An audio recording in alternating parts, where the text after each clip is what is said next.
يا صباح الفل، اهلا بيكم مع وصفة جديدة من قناة بيت العز يا بيتنا. سلطة الطحينة. سلطة الطحينة مفيش اسهل منها، وفي يجي 1000 وصفة لعمل سلطة الطحينة.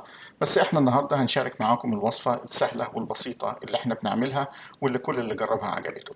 ان شاء الله لو عجبكم الفيديو ما تنسوش تعملوا لنا لايك وتشتركوا في القناة وتفعلوا زر الجرس وتشاركوها مع اصحابكم وحبايبكم. ويلا ندخل في الموضوع بدون مقدمات. المكونات اللي قدامنا دي بعضها اساسي وبعضها اختياري. الطحينة طبعا مكون أساسي، الزبادي اختياري لكن بيديها طعم حلو وبيديها قوام حلو. زيت الزيتون اختياري، في ناس بتعملها من غير زيت خالص. خل أنا بعتبره أساسي. معانا نص ليمونة لأني أنا مش هعمل كمية كبيرة.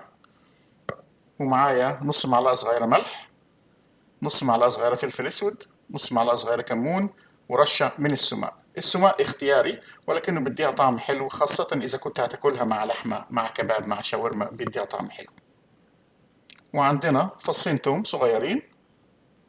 ويلا نبدأ. أول حاجة هنهرس التوم، بس كده ده كل اللي احنا عايزينه. وبعدين هنعصر الليمونة.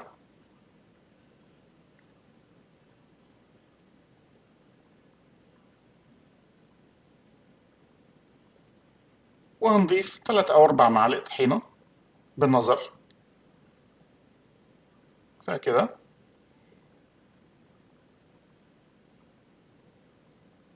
ومعلقة زبادي، وحوالي معلقة زيت،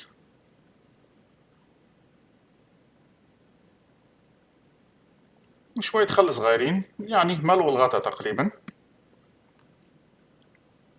بس كفاية كده. وهنخلط الحاجات دي مع بعضها.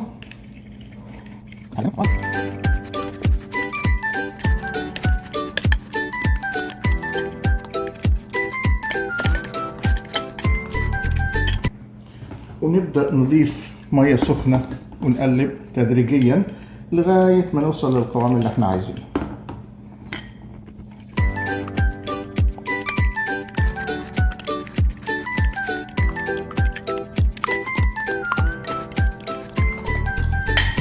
أنا بحب الطحينة يكون قوامها غليظ شوية، فمش هحط مية كتير. وكمان الطحينة قوامها بيتقل لما نحطها في التلاجة. بس كده خلصت خلاص.